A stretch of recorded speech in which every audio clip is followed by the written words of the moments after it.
আপনি পাবলিককে আগে স্বস্তি দেন, জিনিসপত্রের দাম কমান। আপনি এখনও দাম কমাইতে পারেন না, ইমিডিয়েট অ্যাকশন নিতে পারেন না, পুলিশ ঠিকমতো ওয়ার্ক করে না, আপনি বড় বড় কথা বলতেছেন, ফলে বড় বড় কথা ওয়ার্ক করবে না।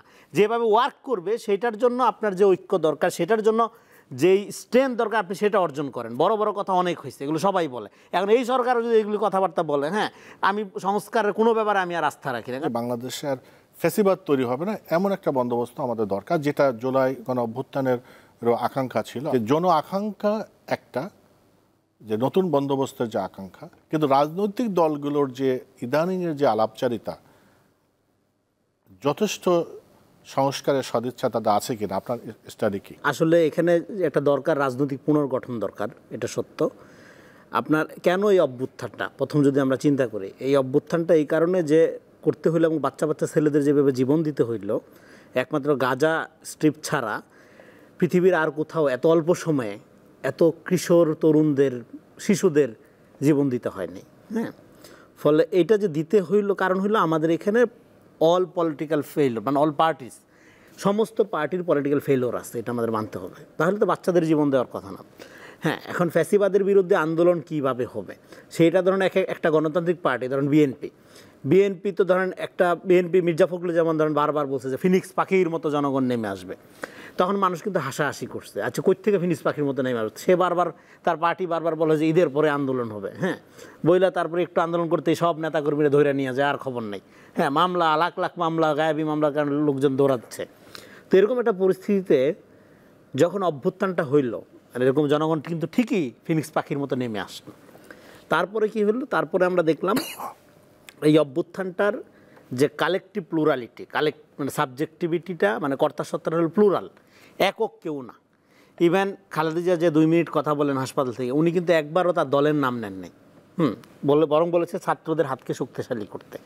ফলে এই যে অভ্যুত্থানের ঐক্যটা, সেই ঐক্যটাই কিন্তু আপনার রাজনৈতিক বন্দোবস্ত বলেন, পুনর্গঠন বলেন, এটার জন্য যথেষ্ট ছিল। কারণ আপনি জানেন আপনার কী করতে হবে। আপনি জানেন যে আওয়ামী লীগ যেভাবে দেশ চালাইছে তার বিকল্পটা করলেই দেশ সংস্কার হয়ে যাবে।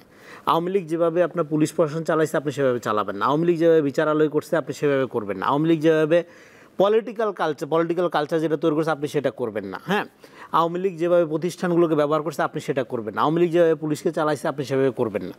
তো ফলে আপনার সামনে কিন্তু একটা মডেল আসেই। তো এই মডেলে যে আমরা যাইতে পারতেছি না, তার বড় কারণটা হলো আমরা এই অভ্যুত্থানটাকে প্রথমত কিছু উইশফুল থিঙ্কার বিপ্লব আকারে প্রচার করছে, হুইচ ইজ ভেরি রং। হ্যাঁ, এটা কোনো বিপ্লব না, এটা একটা অভ্যুত্থান। এবং অভ্যুত্থানকে, মানে এটা বিপ্লব না হইলেও এর গৌরব কমে যায় নাই, মানে বিপ্লব হইলেই কেবল গৌরব থাকবে, অভ্যুত্থান হইলে গৌরব থাকবে না, ব্যাপারটা এরকম না।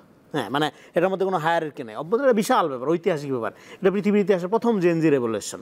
ফলে এই রেভলিউশনের মধ্যে দিয়ে হ্যাঁ একটা কালেকটিভ আকাঙ্ক্ষা তো তৈরি হয়েছে। এই রেভলিউশনে বাচ্চাদের যে জীবন দিতে হইলো, এর জন্য মূল কারণটা হইলো, আমি মনে করি আমাদের এখানকার যে মিডল ক্লাস, এই মিডল ক্লাস হলো একটা প্রতারক শ্রেণী। তারা এই যে 15 বছর তারা ভোটাধিকার বঞ্চিত, ছাত্র দলের লোক গুলি করে মারতেছে, যুব দলের নেতা গুম করতেছে, ওকে আচ্ছা আমারে তো মারতেছে না, যুব দল মরতেছে, মানুষ মনে শিবির বইলা পিটায় মারতেছে, শিবির মারতেছে, আমারে তো মারতেছে না।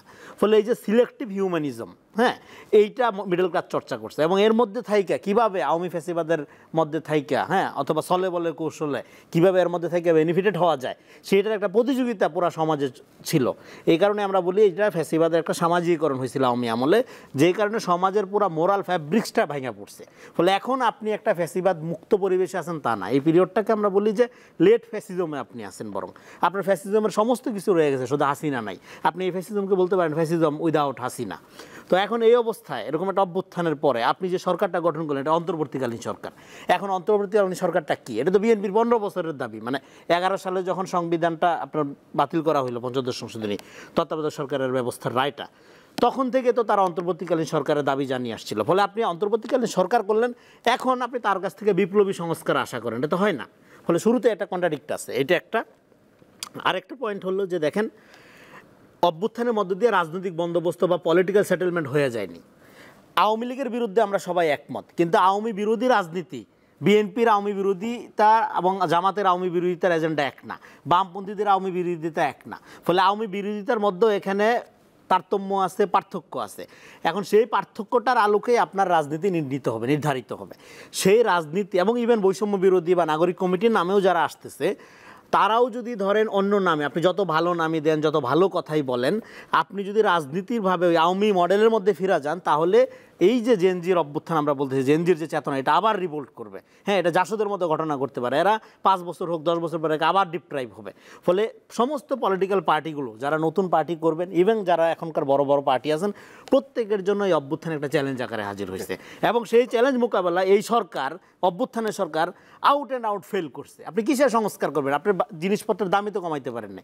এই যে একটা কর কমিশন করছে, মানুষ বাজারে যেতে পারতেছে না, সবজির দামটা খালি একটু কম আছে শীতকাল দেখে, হ্যাঁ মানুষজন আপনার প্রত্যেকটা জিনিসের দাম বাড়ছে। এই অবস্থায় তো আপনি আগে মানুষ শোনেন, বড় বড় কথা সংস্কার হাবি যাবে, এগুলো মানুষ বুঝে না। আগে আপনি ইমিডিয়েট পাবলিককে কি সার্ভিস দিচ্ছেন? পাবলিক খায়া বাঁচতে চায়, পাবলিককে আগে স্বস্তি দেন, জিনিসপত্রের দাম কমান। আপনি এখনও দাম কমাইতে পারেন না, ইমিডিয়েট অ্যাকশন নিতে পারেন না, পুলিশ ঠিকমতো ওয়ার্ক করে না, আপনি বড় বড় কথা বলতেছেন। ফলে বড় বড় কথা ওয়ার্ক করবে না। যেভাবে ওয়ার্ক করবে সেটার জন্য আপনার যে ঐক্য দরকার, সেটার জন্য যেই স্ট্রেংথ দরকার, আপনি সেটা অর্জন করেন। বড় বড় কথা অনেক হয়েছে, এগুলো সবাই বলে। এখন এই সরকারও যদি এগুলো কথাবার্তা বলে, হ্যাঁ আমি সংস্কারের কোনো ব্যাপারে আমি আর আস্থা রাখি না, কারণ আমি বাজারে যাই, বাজার করতে পারতেছি না, বাজারে গিয়ে কিসের সংস্কার?